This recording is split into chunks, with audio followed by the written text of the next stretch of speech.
So from Ratna, are these selected genes expressed in all stages of plant against drought? No. You do not want the genes to be expressed at all time points and in all tissues in the plant because you know that would have some phenotypic cost, right? So you do not want to express the genes. Yes, the transgenics we have actually expressed. The overexpressing transgenics we have used either ubiquitin or 35S because we wanted to express in all the plants and all the tissues, and then so we can actually know which stage, because we are screening the plants at different stages also, right? So we are screening for salt tolerance at the germination level, at the seedling level. So if we actually use a tissue specific promoter, then we probably would not be looking at these plants showing stress response at the seedling stage at the same time at the germination stage, you know. So in the overexpressing plants, yes, they were actually expressing at all stages of plant, I mean growth, and that is the reason probably we have seen some growth retardation of some of the transgenics, which is expected. And once we identify the genes, like through this gene huntings that we call, and then we can actually have the tissue specific promoter or you know, some promoters specific for a time point to overexpress those genes. So it's a good question. Yes. Can any plant growth promoting rhizobacteria have any effect on salt tolerance? It's a good question. It is more and more evidences are accumulating that yes, the it's not only just bacteria, even the mycorrhizal like arbuscular mycorrhizal fungi are arbuscular mycorrhizal fungus, right? So they are also contributing towards stress tolerance. My group, we have not done anything on that front. I would just cite or quote the published literature, and then that actually occurred that yes, it is true that some of the beneficial bacteria, so probably rhizobacteria is one of them. So can we introduce a transgenic gene in rice against salt stress for the future yield productivity? Okay, can we introduce a transgenic gene? Okay, yes and no. So the answer yes is because can we? Yes, we can, but is it going to be marketed? We don't know. We still do not have, we at the United States have, I think, probably maximum number of GM crops are being commercialized here, right? So we have GM cotton, we have GM soybean, we have GM canola. So, but when it comes to rice, there are different things with GM rice, because rice is sacred to many. And rice is also one of the export commodities, so you don't want to mess up. For example, US rice export markets are in Europe and in Japan and some other countries, and they would not really entertain GM rice, So we can, but then it is not. So that's the reason now we have the ability to edit those genes. We look at the gene structure and then find out the targets in that gene, and then try to edit, because at least in US, I know in some other countries they are also working on it, but in US at least the gene edited crops are deregulated, so, and we hope that that's the same case in European Union. I know they have not really deregulated, they are still regulating just like the but then we really need to know whether it is actually CRISPR-Cas9 or base editing, or so how the gene edited plants will be developed, and then how they are going to go about it, But yes, it can be, but you don't now in the era of genetic editing or gene editing, we are not really talking about transgenics directly going to the field unless and otherwise there is something like golden rice, which is probably you don't see a lot, although there was one report from the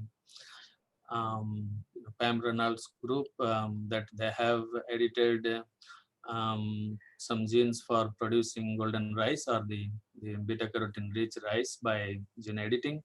But until that comes in, so the golden rice, the original golden rice, still is moving forward towards commercialization. Yeah, if I'm not mistaken, I think it's in Bangladesh. Is that right? Bangladesh and Philippines. So they have gone one step closer to commercialization. So I think it's moving.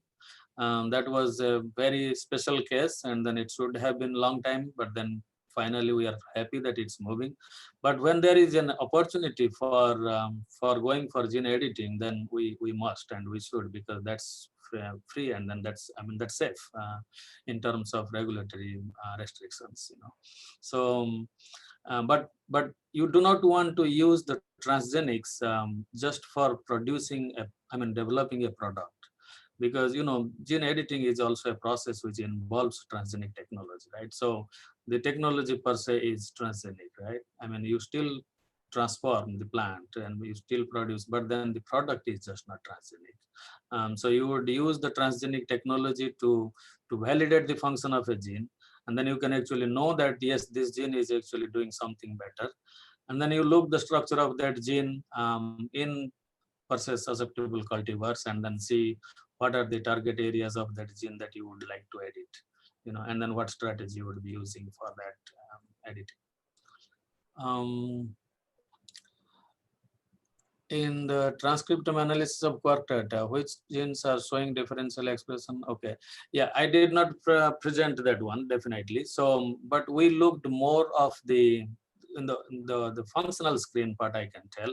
I have not really talked about the transcriptome atlas since it's not been published, but we have seen similar things like more on transport and also on the metabolic pathway that is leading to osmolyte biosynthesis, and also the genes. There are a lot of genes in the kinase, signaling pathway that we have identified.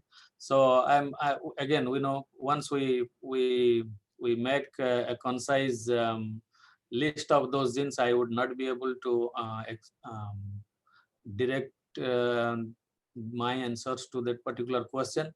But what we have seen in the functional screen, we have seen genes in kinase, signaling pathway. We have seen the genes also in photosynthesis. Biosynthetic pathway, especially in the PS2.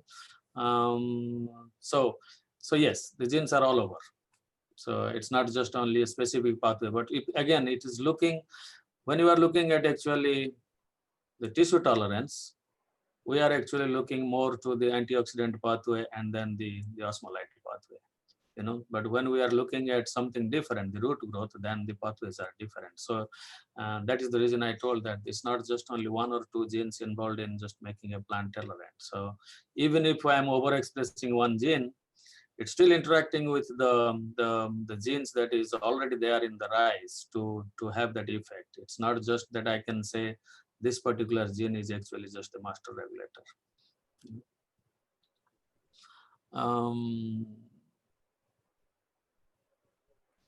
What could be the better methods to analyze the salt stress of rice? It's very difficult to answer. No, I know there are different ways. Let me tell you that. So you can do it at the germination stage. Like, you can put salt water for germination. That is first step of screening. But just so you know that, again, like, the salt tolerance is, it will vary at different growth stages. So the plant that would germinate well under salt may not really grow well under salt. Because at the germination level, there are some enzymes like peroxidase, dehydrogenase. Those are actually more active. So if those are overexpressed because of your gene, then they might actually germinate. But then they may not actually hold good for your seedling stage, and then so to your reproductive stage. So if you want to really develop a salt tolerant plant that would yield well, you have to screen at all stages to make sure that it can germinate, because in the field, when you actually put the seed, whether it is direct seeded, then you have to have the seeds germinating and then surviving and then producing yield. So there is, but for the laboratory scale, we find most easy or more convenient is the hydroponics, because you can screen a large number of plants, and then the germination level also. So, but I know IRRI has, or maybe some other countries, wherever I'm pretty sure that other countries, they have some plots like micro plots they call, and then they actually kind of irrigate with salt water, and then they are actually constantly being saline. So maybe that's actually a good way of screening your plants or your varieties. In rice seedling and reproductive salt tolerant genes are different. How come these genes give tolerance to both stages? That's good. So I'm talking about one gene that is giving at reproductive stage. We didn't test for reproductive stage stress in all of that. There were vacuolar ectypias, because that is actually a mechanism which is operational at any stage of the plant. Okay, so and then there are some of the genes, as I said, if I could go back to my slides, or when you go back to my slides, you will see that at the vegetative stage, I had a lot of Arabidopsis plant and rice plants, not rice plants, Arabidopsis plants. They were actually tolerating. And when we went to the reproductive stage, there were only 5. So the ones that were giving tolerance at the vegetative stage did not make the cut at the reproductive stage salt stress. So you are right, they are different, the genes are different, and that's the reason those plants which survived during the seedling stage, not all of them made it to the reproductive stage stress. Okay, I do not see any other questions here.